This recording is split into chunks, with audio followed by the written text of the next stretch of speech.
Hello, and thank you for joining us today. I'd like to welcome everyone to Moxie's Digital Engagement Benchmarks webinar. I have a few items to cover, and then we will get started.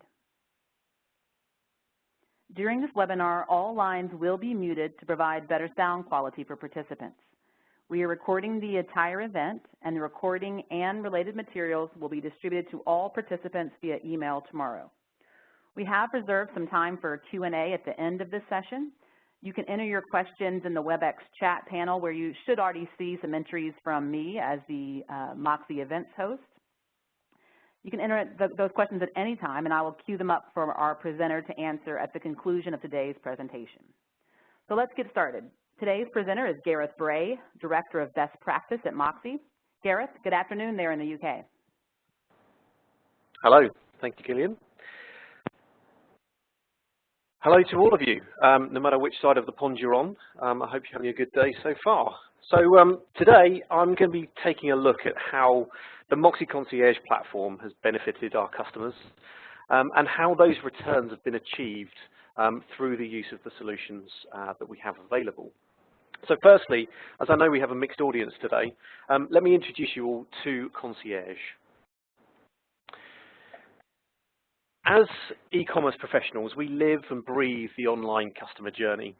We understand it, we try to improve it, and we try to make it as convenient as possible for customers to engage with us across multiple digital channels. And those will include live chat, email, web self-service through Knowledge. But unless we are effectively there throughout that customer's journey, it becomes difficult for them to really know that we are there for them and really there for them to ask questions and be helped through the journey that they're continuing to go through at that moment. With Moxie Concierge, you can speak to your visitors and guide their decisions. We have the ability to understand a customer's behavior and the context by which they are moving through the site and the context at which they are in at that moment in time. Through our technologies, such as Engagement Mapper, we can build intelligent decisioning points at which we can step in and help the customer. Now those rules, essentially those engagement points, are built around the channels that you can see on the screen here. So through the use of web self-service, we can present information to people to help them, to nudge them along the journey as they're going through the site.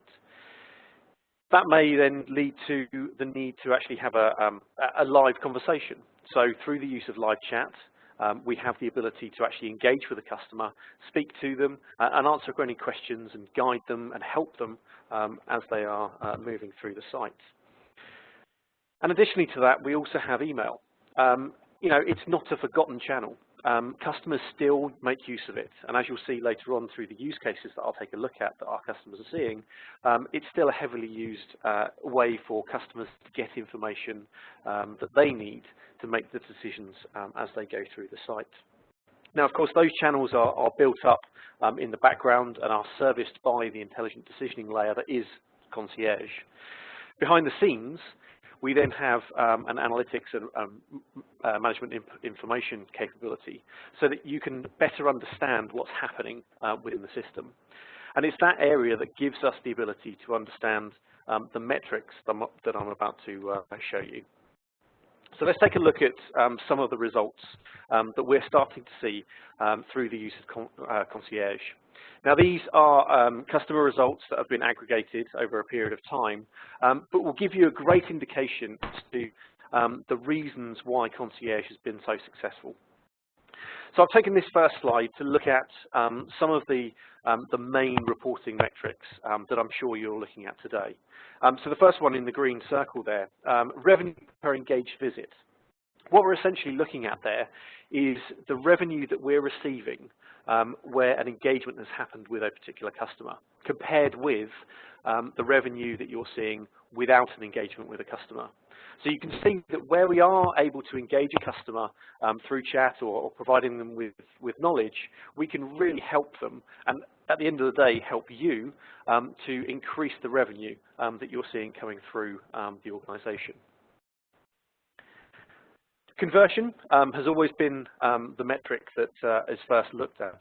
And what we're seeing is an average of 25% conversion where we're engaging with customers.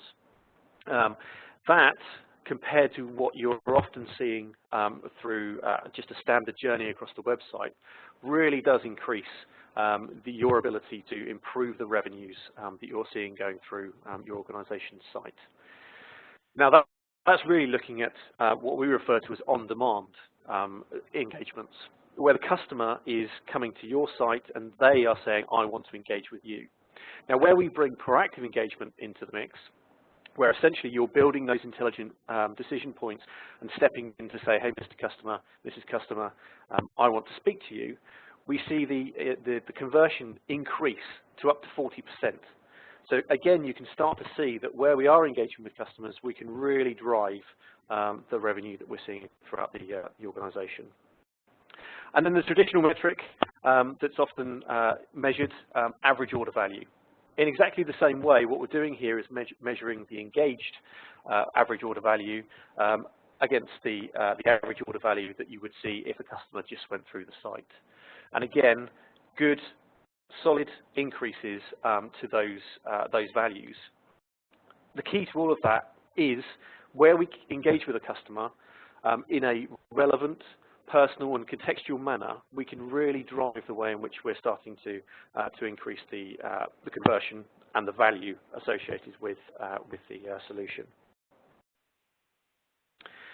Now let's take that down slightly and look at one of the most important weekends, or maybe even slightly longer. People are looking at Black Friday and Cyber Monday as almost a fortnight these days. But look at this really important area that I'm sure you're tracking within your business. Where we take it down to, and this was actually over the four-day weekend, Friday through to Monday, we were seeing average conversions rise up to 40% as an average. So you can start to see that we're obviously seeing an increase in engaged conversion. What you'll also notice is there has been an improvement in the proactive conversion, but not to necessarily the same degree as you would see from the average conversion. Now, part of the reason for that is that we're already, through the intelligent decisioning capability, targeting the right people with proactive engagement. So actually, even though your volumes might be increasing, the conversion is still there because we're targeting the right people at the right time as they go through the site. Interestingly, the maximum conversion percentage that we were seeing, 48%, was actually on Cyber Monday. We always talk about Black Friday. It's a Black Friday event, but actually what we started to see was that whilst traffic was extremely high earlier in the weekend, the most amount of conversion was happening on that last day. So we mustn't forget about engaging with customers later in that process. They might be visiting you on the Friday, but they might be engaging on a different day as they go through that process. So always key to remember, not just to look at one particular day. Increase in average order value, again, increased massively. So 166% increase between unengaged and engaged average order values.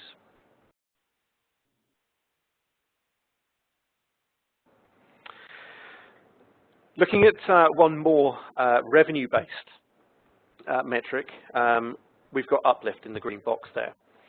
So what we're looking at here is the value of the shopping basket before an engagement and then after an engagement has happened. So essentially what we were seeing from an on-demand perspective was a 60% increase. So the customer's gone onto your site, they've looked at products, they've added products into their basket, they've then engaged with you in some way.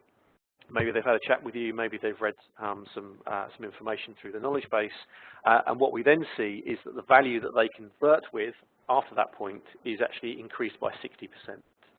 So again, if you can actually get in front of someone and be that shopkeeper, that sales assistant that you would normally see if you went into a store, you can drive that added value. From a proactive perspective, the uplift went up a huge amount. What we're seeing there is that the customer is having some kind of struggle. The customer needs some kind of assistance. So if we have a targeted intervention, then we can grab that person and give them the information they then need to then add that into their basket and convert with that. What we're seeing is that the value between those areas increases because we can also start to look at upsell and cross-sell. Some of the use cases that I'll look at a little later on are really based around the ability for you to have a personal shopper light, I've labelled it as, the ability for you to speak to someone and say, well, actually, Mr. Customer, if you like this pair of jeans, how about this top to go with it? You can guide people through the site, you can push them to the pages where that particular product is, and that's where we can start to gain that improvement in the basket value. Another key metric is mobile. Now, this is one figure to do with the actual chat volumes that we're seeing via mobile devices. That is only going to increase. I was with a customer yesterday, and they were reporting 75 to 80% of all of their web traffic was from mobile phones. You know, we get at least a 50-50 split, if not much higher, as I just said there, being on mobile devices. We need to make sure that what we're offering to customers is available on mobile devices in the same way that it is on a desktop machine. And I'll show you how that might work in a few minutes. But we're not also only looking at the revenue figures that are associated with this as well. We're also looking at traditional contact center data as well, because yes, revenue creation is great, but we also need to look at how the costs are being dealt with within our businesses as well. So average handle time. For chats, we're looking in the region of 10 to 12 minutes. Now, that's often slightly longer than a telephone call. However, what we're also seeing is that most organizations are dealing with at least 2.5 chats as an average per agent concurrently. So that means that you can deal with multiple sessions compared to the one-on-one that you would have from a phone session standpoint, which means that you can deal with a lot more volume, you know, on those busy shopping days, Black Friday and so on. But it also means that you can reduce the costs because an online interaction is much cheaper than having to do that over the phone. And of course, knowledge usage is very key to this process as well. Now, these figures here come from the use of contextual knowledge, but also web self-service. And that could be a brand new deployment, that could be replacing a flat FAQ structure or something else within an organization. But what we're seeing is that if you provide people with the ability to self-serve, then they will go ahead and do that. So for example, 50% increase in self-service usage by putting that capability in front of people, and a 13% decrease in the number of calls that are coming to the business, which, as I alluded to a second ago, is going to reduce costs because that is a more expensive channel. So those are some of the results that we're starting to see. So how do we go about getting those results?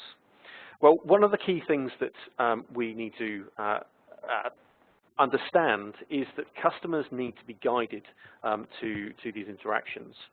Over the years, we have been trained to look at the banners of websites, for example, the top headers, to look for a phone number, to look for a button to click for a help site. So as well as being able to provide quick, intuitive links into these areas, we need to provide them in different areas across the site. So we're using, for example, chat buttons in the header. We're using the concierge bell for people to gain access to information as they go through that process. And the idea here is to make it as easy as possible. If you don't make it easy, then people aren't going to come back.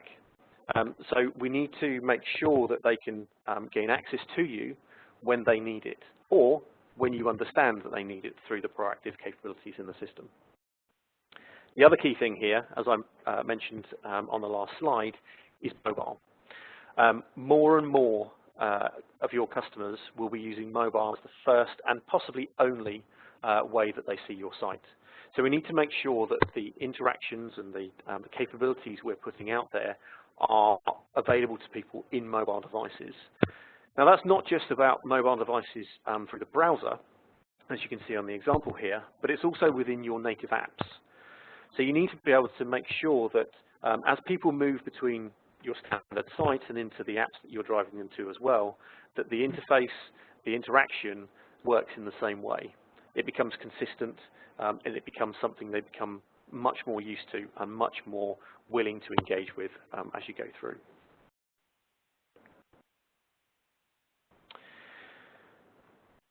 So let's take a look at some of the use cases. Now, I've started off with that with chat here, but what you'll see in a second is that there is a complete switch between the way in which email is used to the way in which chat is used. You'll see here that we're looking at 60% of the use cases and the interactions that we get through chat are to do with pre-sale questions. They're questions around assisting with the fit of a particular product, availability questions. You know, can I get this in a size 2? Can I get this in a a UK 11? You know, those sorts of questions. Helping with promotions and voucher code issues is also a massive one. So what we're seeing is that people are using chat to quickly gain access to you as an organisation and have those questions answered as quickly as possible. On the other side of that, we're then looking at around 40% being dealt with within a post-sale environment. Although looking at technical issues there at 10%, assisting with website issues and potentially checkout and payment problems could also be seen as a pre-sale activity. What we need to remember is that we are servicing the customer no matter where they are in the cycle. So all of these channels need to be available to customers to help them in whatever format that you want to allow them to speak to you. And that gives you the ability to be able to retain customers as well as gain new customers as you go through that process. And the beauty of chat is that it's really well regarded. 93% ratings with chat services being rated as excellent. When you go up to proactive, it's the same figure because chat's involved, but actually in some cases it's higher than reactive chat, especially when we are using the concierge proactive capability, because we're actually engaging with people at the point of need and doing that in such a way that the customer is going to engage with you, which I'll come on to in a second. The other thing as well is that this customer feedback, this customer satisfaction information, is done on a much higher volume than you would potentially see from your website feedback. In the region of 50% completion of post-interaction surveys compared to single-digit potentially when you're talking about website feedback. So it's also a great way to get a better understanding from your customers as to how they're engaging with you, your agents, but also your website as a whole as well. Now, as I said, there is a complete flip when it comes to email. From an email perspective, it's still widely used. It's not a channel that's disappearing, but it is used for mostly post-sale communications. Chat is there as a live interaction point. It's there when I need it there and then. Whereas sometimes post-sale queries, people have got time to wait for an answer. Now, I say they've got time to wait for an answer, but we still need to manage the expectation that the customer has as to reply. And we need to keep that as low as possible. In this day and age of messaging, of live chat and so on, people want answers quickly. So we still need to be able to cater for that. So we still need to be able to track against very manageable but low SLAs when it comes to email response. Now, of course, it's not just being used for post-sale. Those use cases that we saw on the chat slide are also being used within email as well, just to a lower degree. Similar sort of idea from a customer satisfaction standpoint. 88% rated as excellent for email. Again, high acceptance rates for communications coming into the system. So always very key to make sure that you're looking at this from a multi-channel strategy standpoint. Having chat out there is great, but it isn't always going to fit every use case that you might have that goes across your site. And then we have knowledge. Knowledge for a lot of organizations traditionally has been about web self-service. Being able to give people the ability to go to a help and support portal and gain access to information. And that is absolutely a valid use case still. But what we're seeing is that customers, in the same way they want to access you in journey for chat, they also want to be able to service themselves in the journey they're in. So that's why the introduction of contextual knowledge through the Concierge platform really gives you the ability to help customers and keep them in the journey that essentially they and you want them to be in, which, you know, in most cases, and as we've been talking about, is completing a transaction with you. Contextual knowledge gives you the ability to provide guidance and pointers to people. So, you know, a piece of information about a product, maybe an error message is being thrown on a page. Help them through these things that are generally seen as struggle points. And by helping them through self-service means that they can get it done quickly without your intervention. And that, again, as we said, will increase customer satisfaction, and it'll also reduce the costs because you're not actually having to deal with that person in a live manner. Customers, as we've seen, will abandon if information isn't readily available. If I go to a particular page on the site and I can't find what I'm looking for, a lot of the time I haven't got time to mess around looking for information. I will just go elsewhere.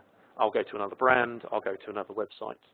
So if we can, again, understand the behavior, understand from your other analytics where customers are dropping out and why they're dropping out, we can step in and give them the information they need. Now, both of those points, the contextual knowledge and web self-service, is backed up, or the use of those two is backed up by this stat from Forrester. 70% of customers prefer self-service as their first choice to get questions answered. You know, people want to do it. So if we can give them access to that information, then all the better.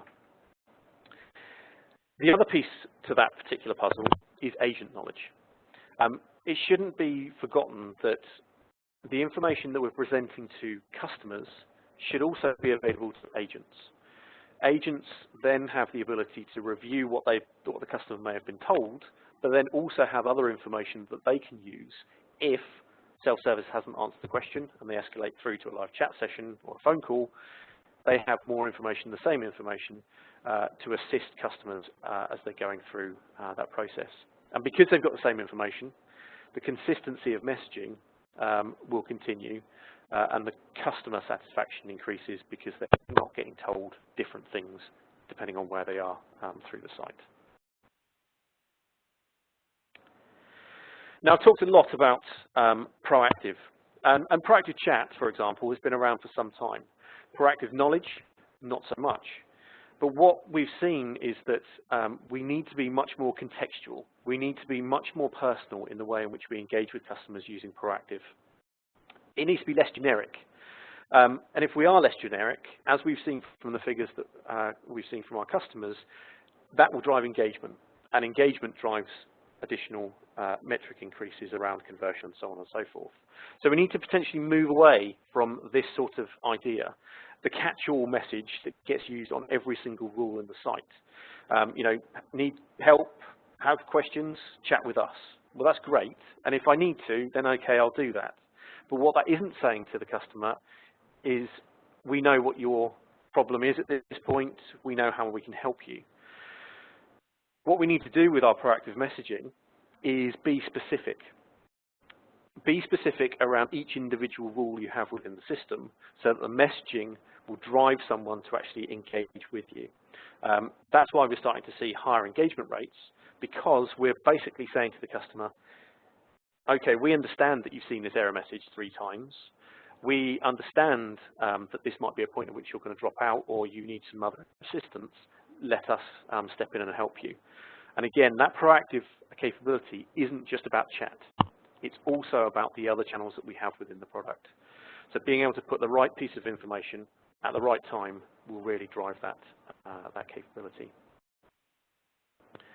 So where have we seen that proactive really work for our customers? Where we see the highest value, So the most amount of revenue being pulled into the system is through helping with product selection assistance. Some of the rules that are being used out there are things like the number of products being viewed in a particular session. Maybe it's going back to the same product page on multiple occasions within the same visit. It's also targeting add-ons, as I call it here, complete the look. You know, you often will have a particular item, but then this has been bought with these other items in the site. But if you can again step in and have a conversation with someone, then you can say, oh, okay, well maybe this pair of jeans and this top, but actually what about this hat to go with it, or this pair of shoes that maybe isn't on the site at that moment in time. So it's, as I mentioned, personal shopper light. You know, we're not necessarily offering a personal shopper, but we are offering the ability to speak to someone who knows the range and knows what's on offer. The highest engagement rates comes from assistance during struggle events. So account related, login details are incorrect, maybe their account's been blocked or their password's not working. Promo error codes, this is a big one. People will come in and they will think that they've got a promo code that works, maybe it doesn't. And stepping in and helping customers at that point will stop them from just going elsewhere. If you can step in, you will engage with that customer, and maybe you'll have another offer for them, or maybe you can just, you know, help them out so they'll still convert anyway. So that's where we're starting to see, you know, high engagement rates. Lack of information on support and FAQ pages, using contextual capabilities there to step in and help, and also contact page deflection. One of the highest engaged ones is actually using proactive chat capabilities on a contact us page. So again, by dealing with someone there and then in a cheaper channel than phone, will, as we said, drive customer satisfaction because they're not waiting, and also reduce costs. And that's where we see a lot of engagement with customers. And then finally, the highest conversion rate is often within the checkout area. Backing out of payment pages, for example, and again, promotion errors are really areas that drive the highest conversion rate. The customer's almost there, and they just need that last little helping hand to get over the line. So if we can step in, then we can help out with the customer at that particular point. So thank you very much for listening.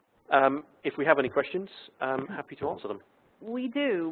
We have several that have come in. If you guys have more, we may not have time to answer them all today, but you are welcome to enter them in the chat panel through WebEx, and anything that we do not answer live in the next few minutes, we can answer offline after the event. Let's start, though, with a question that I got from a couple of people. Can you further explain the difference between what you called contextual knowledge and web self-service? There was a slide where you had both of those. I think it was slide 9, the knowledge use cases. Gareth? Yes, yeah, absolutely. So contextual knowledge is essentially using the concierge platform to provide snippets of knowledge, so FAQs, for want of a better term, in journey. Traditionally, what you see is that if I need an answer to a question, I would need to hit a help button, and that would take me to a portal where I have that information to hand. And that essentially is taking me out, as I said, of the journey that I was in originally. So contextual knowledge keeps the customer in the journey they're in and provides them with the information through a concierge widget. Perfect. Thank you for that. And of course, if anyone wants to see it in more detail, if you'll switch back to the Q&A slide, Gareth, there are some ways, of course, you can reach out to us. You can even respond to any of the emails that you've received about this, and we can set something up. The other one, and probably our last one before we break up, but I know this was a kind of hot button issue that you talked about, mobile. Across mobile interactions, do our customers, this is the question, do our customers see any difference between interactions that happen on mobile versus desktop, for example, length of time that people spend in chat, questions that are asked, that kind of thing? I don't think we necessarily see a difference in the questions that are asked. Essentially, the website is the same whether you're in mobile or whether on the desktop. Right. So I don't necessarily think the questions that are asked are particularly different. There is the potential that a chat session will take slightly longer in mobile. because obviously, yeah, we're all pretty good with our thumbs these days typing, but yeah, from that perspective, there might be an extra 30 seconds in the conversation, but I think in terms of capability, it's very much the same.